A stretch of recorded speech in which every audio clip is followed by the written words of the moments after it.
जय हिंद दोस्तों, मैं राकेश कुमार गुप्ता चंपारण जी के जिस परिवार में मैं आप लोगों का स्वागत करता हूं। इस वीडियो में आज हम लोग देखेंगे 1 मार्च 2022 के जितने भी सारे महत्वपूर्ण करेंट अफेयर्स के प्रश्न बनते हैं उन सब प्रश्नों को, और साथ में इस प्रश्न से संबंधित जितने भी सारे स्टैटिक्स जी के बनते हैं उन सब फैक्ट को भी हम लोग देखेंगे इस वीडियो में। चलिए बिना देरी किए हुए हम लोग वीडियो को स्टार्ट करते हैं फर्स्ट क्वेश्चन के साथ। क्वेश्चन नंबर फर्स्ट है, भारतीय प्रतिभूति और विनिमय बोर्ड की नई अध्यक्ष कौन बनी है? भारतीय प्रतिभूति और विनिमय बोर्ड मतलब सेबी की नई अध्यक्ष कौन बनी है? तो इसका राइट आंसर हो जाएगा ऑप्शन नंबर 1 हो जाएगा। कौन बनी है? माधवी पुरी बुच। कौन बनी है? माधवी पुरी बुच बनी है। इसके महत्वपूर्ण फैक्ट को हम लोग देखते हैं आगे क्या दिया हुआ है। माधवी पुरी बुच भारतीय प्रतिभूति और विनिमय बोर्ड की नई अध्यक्ष बनी है। माधवी पुरी बुच अजय त्यागी का स्थान लेगी। किसके स्थान लेगी वो? अजय त्यागी के स्थान लेगी। कौन सा बोर्ड का? विनिमय बोर्ड सेबी, मतलब इसकी अध्यक्ष बनी है कौन? माधवी पुरी बुच, जो किसके स्थान लेगी? अजय त्यागी की। और खास बात यह है कि यह प्रथम भारतीय, यह प्रथम महिला बनी है। क्या है? प्रथम महिला बनी है, ये प्रथम महिला बनी है। चलिए हम लोग और आगे देख लेते हैं सेबी के बारे में क्या दिया हुआ है। देखते हैं सेबी भारत में जितने भी शेयर मार्केट है जैसे एनएसई को पूरा क्या बोलते हैं? National stock exchange. क्या बोलते हैं? National stock exchange.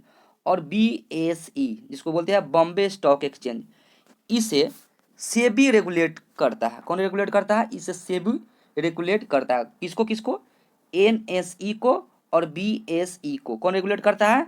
तो सेबी रेगुलेट करता है। फिर आगे इसमें देख लेते हैं पॉइंट को। सेबी का अगर फुल फॉर्म पूछा जाएगा तो सेबी का फुल फॉर्म क्या होता है? Securities and exchange board of India. क्या होता है?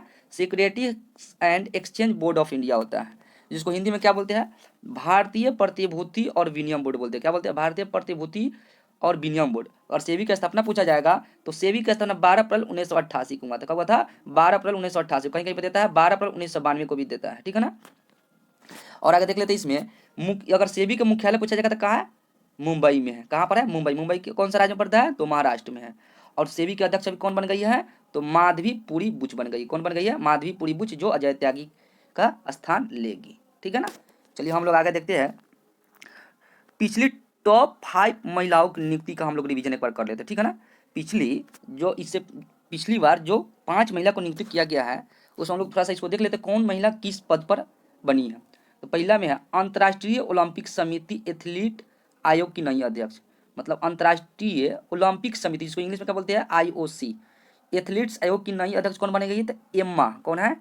एम्मा टेरेहो। कौन है? एम्मा टेरेहो है, जो बन गई है किसका अध्यक्ष? अंतर्राष्ट्रीय ओलंपिक समिति एथलीट आयोग की अध्यक्ष बन गई है। ठीक है। फिर आगे देख लेते हैं 2 नंबर में क्या दिया हुआ है। यूरोपीय संघ। क्या है? यूरोपीय संघ की संसद की नई अध्यक्ष, यूरोपीय संसद की नई अध्यक्ष कौन बनी है? तो इसका है रोबर्टा मेट्सोला। कौन है? रोबर्टा मेट्सोला बनी है। फिर थर्ड नंबर में क्या दिया हुआ है? भारत की नई लेखा महानियंत्रण, जिसको क्या बोलते हैं? कंट्रोलर जनरल ऑफ अकाउंट्स, जिसको शॉर्ट में बोलते हैं सीजीए। क्या बोलते हैं? सीजीए। तो कौन बनी है? तो इसका राइट है आंसर सोनाली सिंह है। कौन है? सोनाली सिंह है। फिर इस पॉइंट में हम लोग 4 में देख लेते हैं। इसी में भारतीय महिला हॉकी टीम की नई कप्तान अगर पूछा जाएगा, भारतीय महिला हॉकी टीम की नई कप्तान कौन बनी है? तो इसका राइट आंसर है सविता पुनिया। कौन है? सविता पुनिया है, जो भारतीय महिला हॉकी टीम की नई कप्तान बनी है। इसी में 5 नंबर का हम लोग पॉइंट देख लेते हैं। क्या दिया हुआ है 5 नंबर में? प्रधानमंत्री सुरक्षा चूक मामले की जांच समिति का अध्यक्ष। मतलब जो प्रधानमंत्री जो जब पंजाब में गए थे तो उनमें जो चूक हो गया था, जो उस चूक को जांच समिति का अध्यक्ष जो बनी है उसका नाम क्या है? तो इसका नाम है इंदु मल्होत्रा है। ठीक है ना। इंदु मल्होत्रा जो है वो प्रधानमंत्री सुरक्षा चूक मामले की जांच समिति का अध्यक्ष बन गई। और साथ में इंदु मल्होत्रा ऐसा महिला थी जो सुप्रीम कोर्ट के जज भी नियुक्त की गई थी। आगे हम लोग देखते हैं सेकेंड क्वेश्चन में क्या दिया हुआ है। भारतीय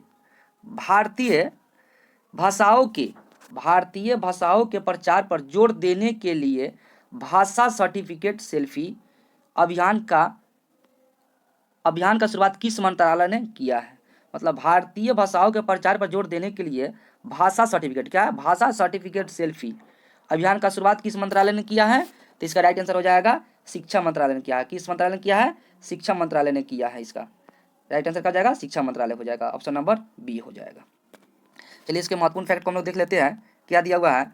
भाषा मतलब लैंग्वेज, भाषा प्रमाण पत्र सेल्फी अभियान शिक्षा मंत्रालय द्वारा बहुभाषावाद को बढ़ावा देने और संस्कृति विविधता को प्रोत्साहित करने के उद्देश्य से शुरू किया गया है। मतलब किस उद्देश्य से शुरू किया गया है? तो संस्कृति विविधता को प्रोत्साहित करने के उद्देश्य से शुरू किया गया है, ताकि एक भारत श्रेष्ठ भारत की भावना को बढ़ावा दिया जा सके, ताकि एक भारत और श्रेष्ठ भारत की भावना को बढ़ावा दिया जा सके। इसमें और पॉइंट को हम लोग देख लेते हैं।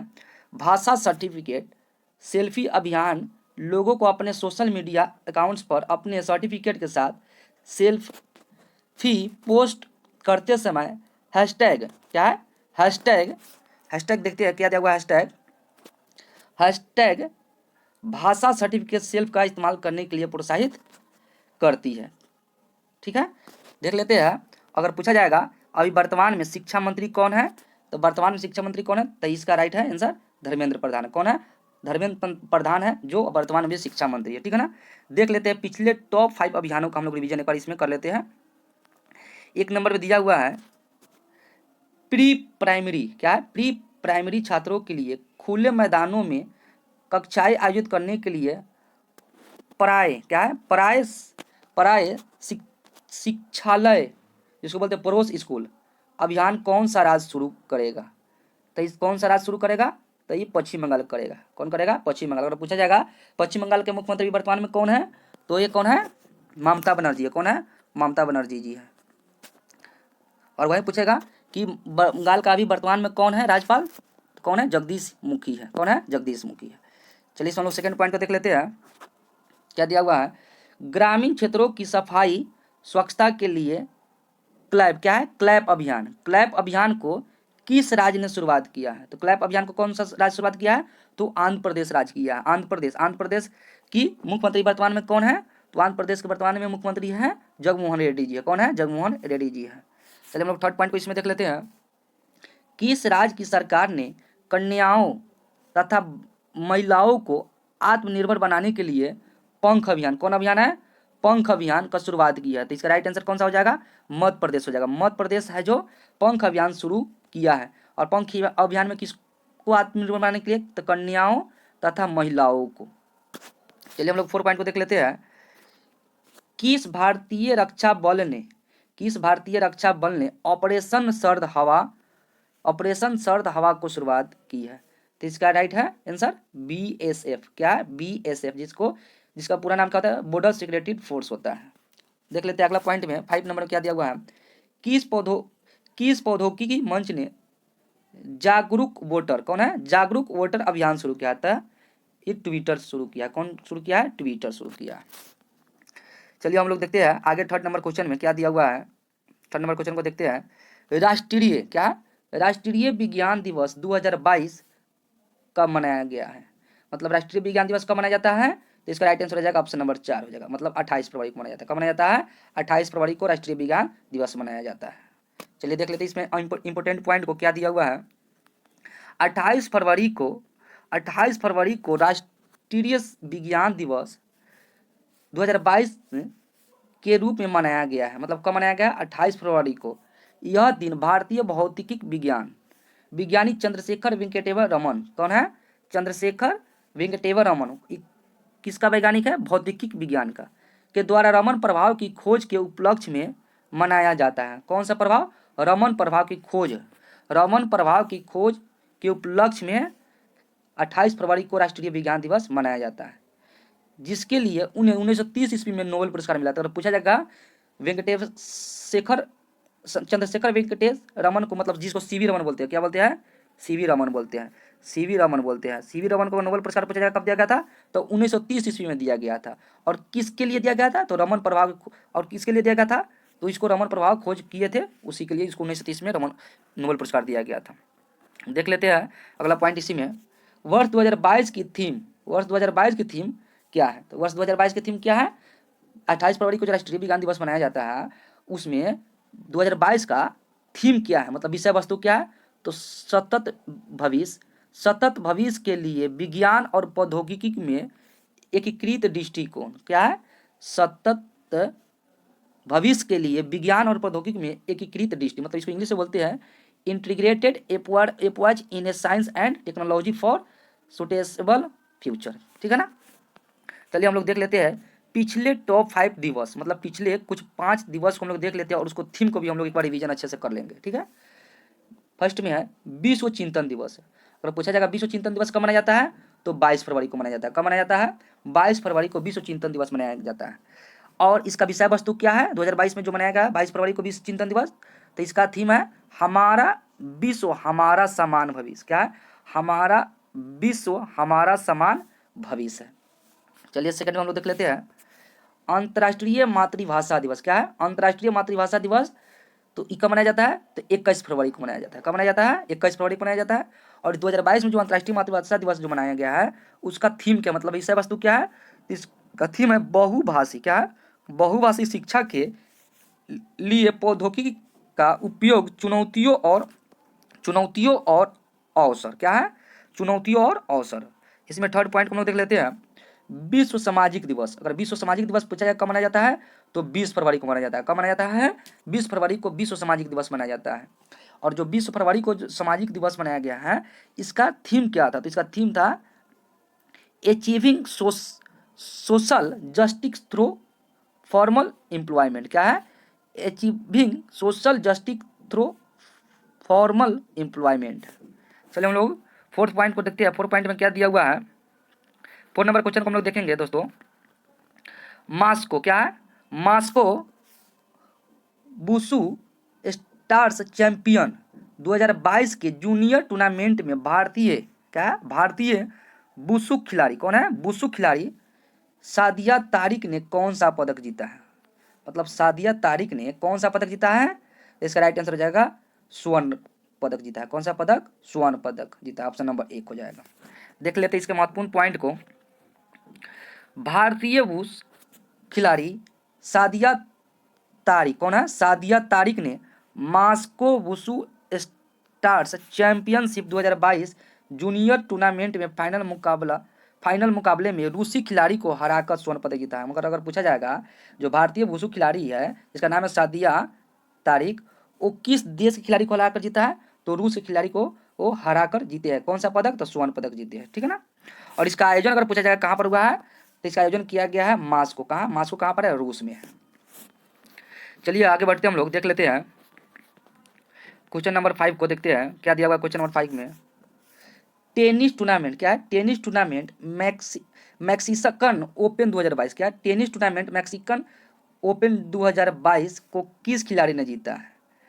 किस खिलाड़ी ने जीता है? तो इसका राइट आंसर हो जाएगा ऑप्शन नंबर 3 हो जाएगा, मतलब राफेल नडाल ने जीता। कौन खिलाड़ी ने? राफेल नडाल ने जीता। राफेल नडाल किस देश के खिलाड़ी है? तो स्पेन के है। कौन सा देश का है? तो स्पेन के खिलाड़ी है। और कौन सा खेल खेलते हैं? तो टेनिस खेलते हैं। देखते हैं इसके महत्वपूर्ण पॉइंट को। क्या दिया हुआ है? स्पेन के, क्या है? स्पेन के टेनिस खिलाड़ी राफेल नडाल ने ब्रिटिश खिलाड़ी कैमरन नोरी को, किसको? कैमरन नोरी को टेनिस टूर्नामेंट के फाइनल मैच में 6-4 से हराकर मैक्सिकन ओपन, कौन सा? मैक्सिकन ओपन 2022 को जीत लिया है। मैक्सिकन ओपन 2022 को जीत लिया है।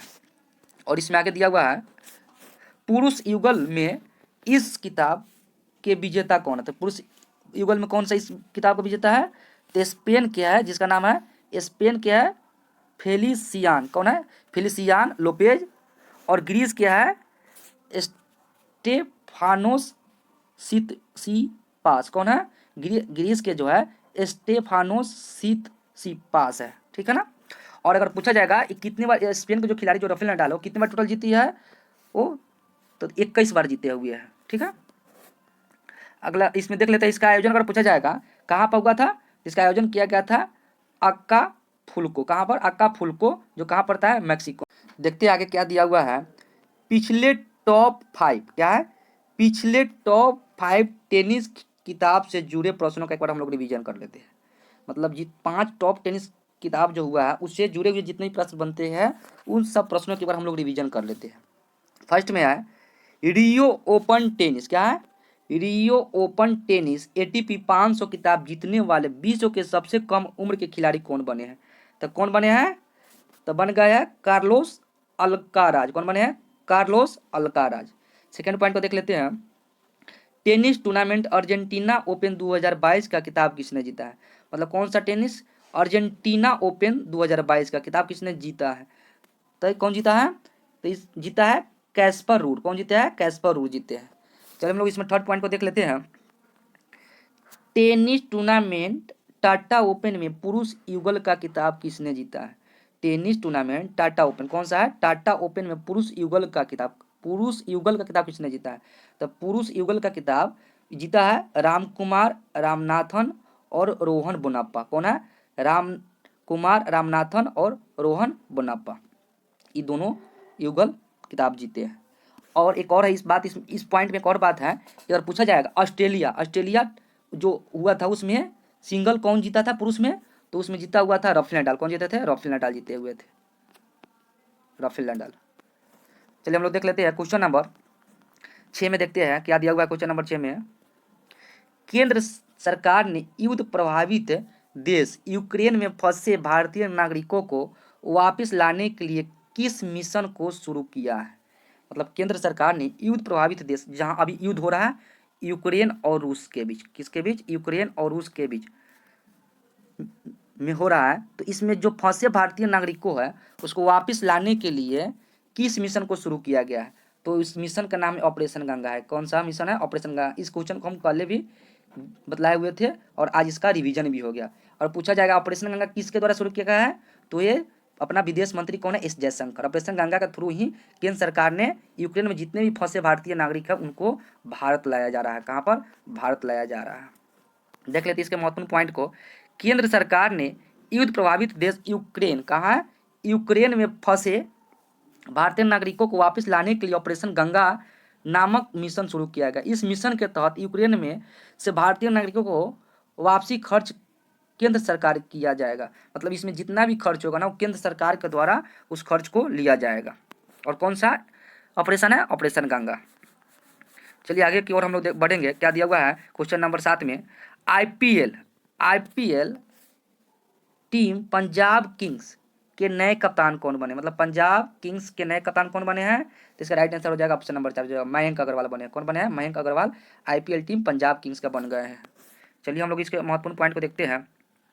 Mayank Agarwal IPL team Punjab Kings के नए कप्तान बने हैं। इंडियन प्रीमियर लीग के 15वें संस्करण का आयोजन 26 मार्च, कब है? 26 मार्च 2022 से शुरू किया जाएगा। 15वें है, कैमा है?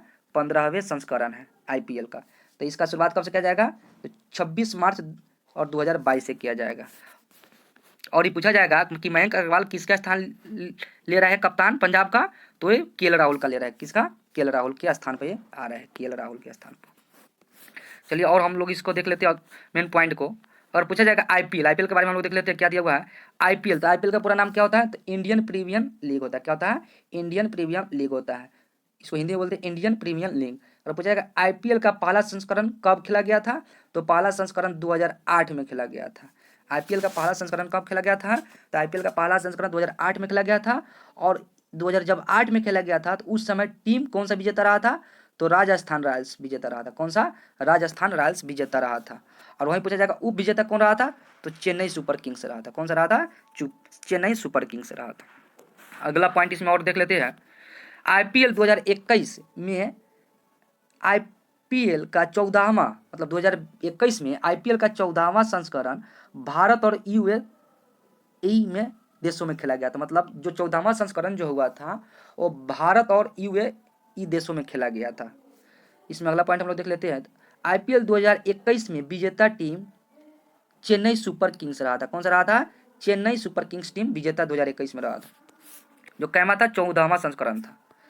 फिर अगला पॉइंट इसमें देख लेते हैं। आईपीएल 2021 में ऋतुराज गायकवाड़ को ऑरेंज कैप से सम्मानित किया गया था। क्या किया गया था? ऑरेंज कैप उसी को दिया जाता है जो सर्वाधिक रन बनाता है। तो सर्वाधिक रन कौन बनाया था? तो ऋतुराज गायकवाड़ बनाया था। कितवें संस्करण में? 14वें संस्करण में। चलिए आगे हम लोग बढ़ते हैं क्वेश्चन नंबर 8 में। क्वेश्चन नंबर 8 में क्या दिया हुआ है? प्रतिष्ठित बोल्ट जमान पदक। क्या है? प्रतिष्ठित बोल्ट जमान पदक से सम्मानित होने वाले पहले भारतीय कौन बने हैं? तो पहले भारतीय कौन बन गए हैं? तो पहले भारतीय बन गए दीपक धर बन गए। कौन बन गए? दीपक धर बन गए। इसका राइट आंसर ऑप्शन नंबर 2 हो जाएगा।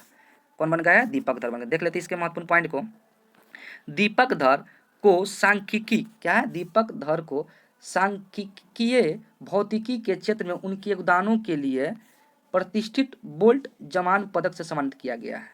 किस क्षेत्र में? भौतिकी सांख्यिकी के क्षेत्र में। अगला इसमें पॉइंट देख लेते हैं।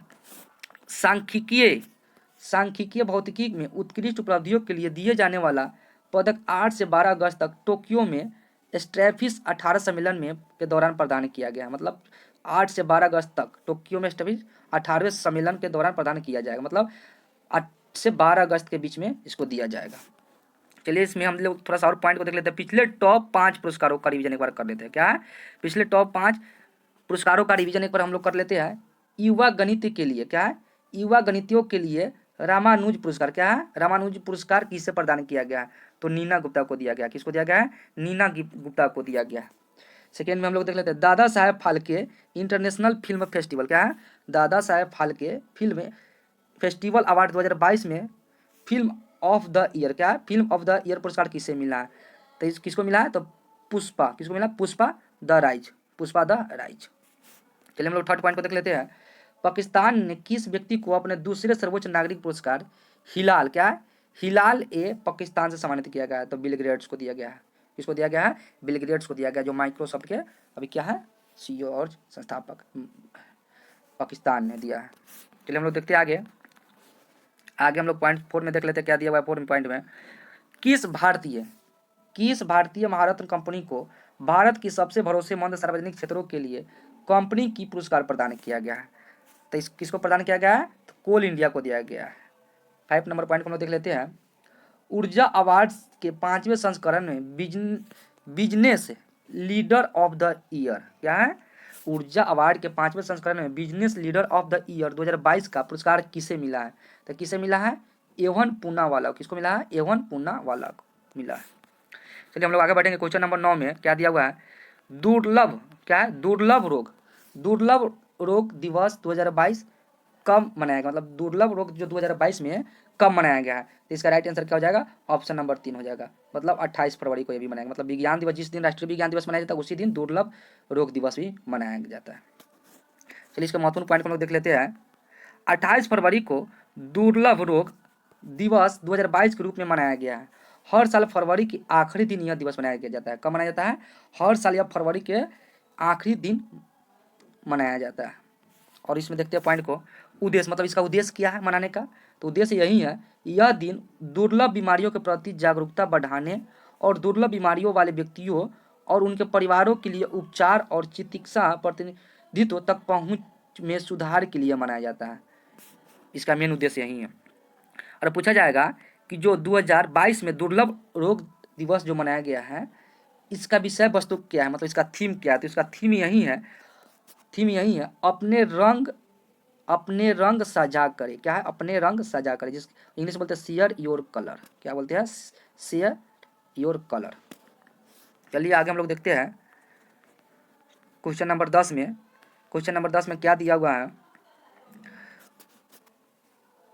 उड़ान, क्या है? उड़ान एक मजदूर, क्या है? उड़ान एक मजदूर बच्ची की नामक पुस्तक के लेखक कौन है?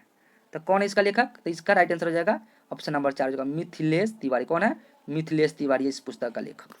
चलिए इसका महत्वपूर्ण पॉइंट को हम लोग देख लेते हैं। पिछले 5 टॉप पुस्तक का हम लोग एक बार रिवीजन अच्छे से कर लेते हैं। क्या है? पिछले 5 टॉप पुस्तक जो है, कौन पुस्तक किसको कौन लिखे उसके हम लोग रिवीजन कर लेते हैं। तो फर्स्ट पुस्तक है द $10 ट्रिलियन ड्रीम। तो इसको कौन लिखा है? तो सुभाष चंद्र गर्ग।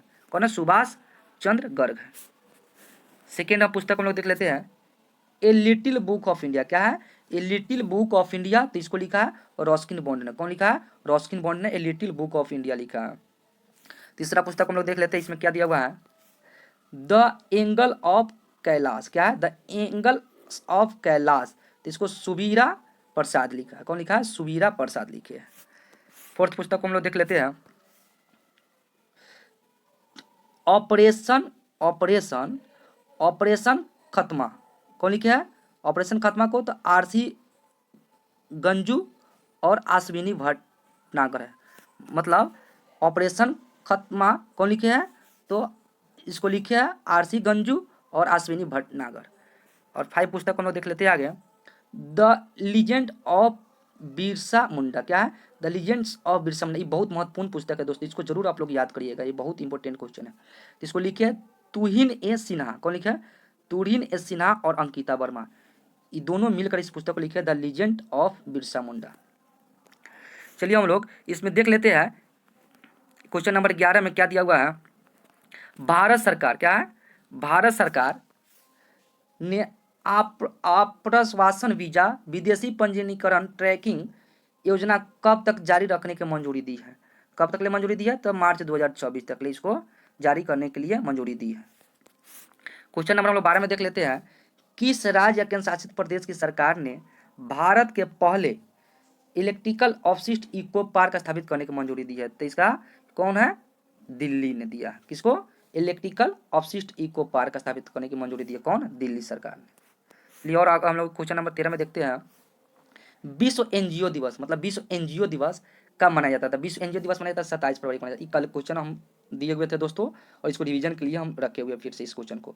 मतलब विश्व एनजीओ दिवस कब मनाया जाता है? तो 27 फरवरी को मनाया जाता है।